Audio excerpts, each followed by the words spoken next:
Oh, you know the story. Two of every animal. A ramp. A door that closed. But you never think about the one standing outside when it did. Somewhere on a hillside, animals that didn't make the list watched the door shut. No last-minute rescue. Just rain, and then nothing. That's the part of the story nobody draws in the coloring books. And it's the part that actually explains something true about how you live your life right now. Here's the strange thing. The ark story isn't really about who got in. It's about what happens to everything that doesn't. Biologists have a name for this. They call it a genetic bottleneck.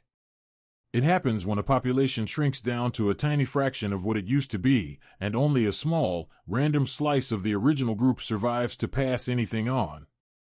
Geneticist Stephen O'Brien spent years studying cheetahs and found something unsettling. Cheetahs today are almost genetically identical to each other, all descended from a small surviving group thousands of years ago. A near-extinction event. A bottleneck. The cheetahs that made it through didn't make it because they were the strongest or the fastest. They made it because they happened to be standing in the right place when disaster arrived.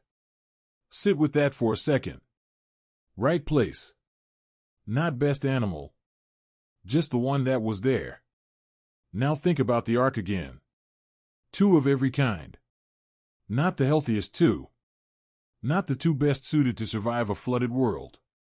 Just the two that were close enough, tame enough, findable enough, to get on board before the water came.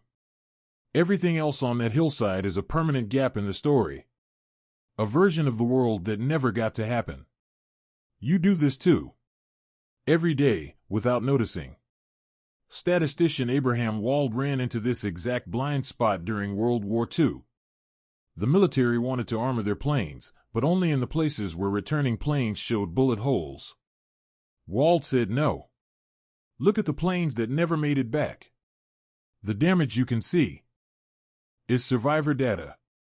It tells you where a plane can get hit and still fly home. It tells you nothing about where a hit is fatal. The truth was hiding in the empty seats, and the planes that never landed to be studied at all. That's the animal on the hillside. That's the plane that never came back. You build your whole understanding of the world out of what survived to show up in front of you, and you almost never account for what quietly didn't.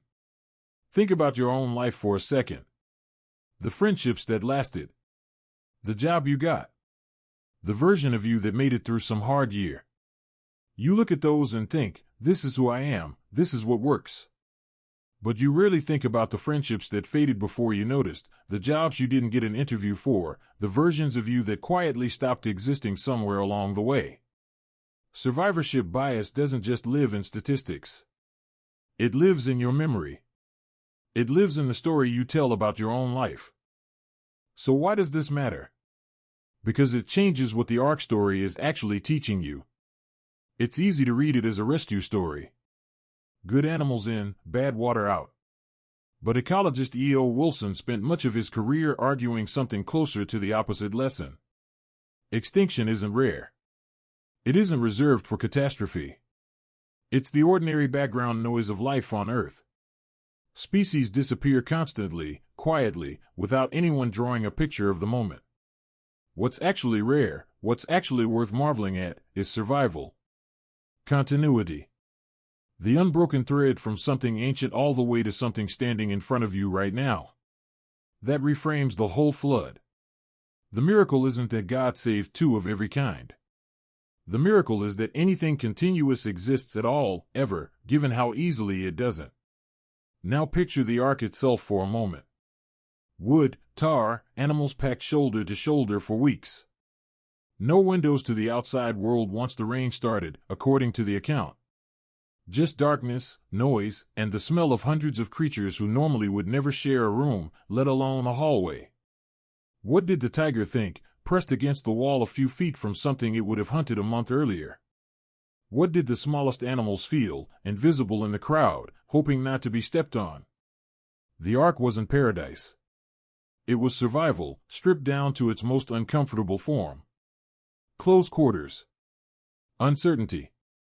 No guarantee, even once you were inside, that you'd come out the other end unchanged. That's closer to how most survival actually works, isn't it? Not triumphant. Just cramped, dark, and ongoing. And here's the part that should really unsettle you a little. Noah didn't get to choose which animals came to him. The story tells it almost passively, animals arriving two by two, as if some force outside his control was doing the selecting. He built the boat. He didn't build the list. You don't build your list either. You didn't choose which family you were born into, which decade, which body, which set of odds. Psychologist Daniel Kahneman spent decades studying how little control people actually have over the random inputs that shape their lives, even while feeling certain, in hindsight, that everything happened for a clear reason. Hindsight smooths the randomness out. It turns happened to be standing there into was always going to make it.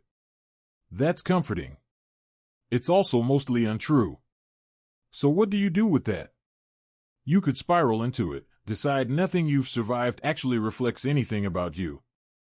Or you could take the other lesson, the quieter one buried in the same story. Since you can't control what gets left on the hillside, the only thing left to control is what you do once the door closes behind you.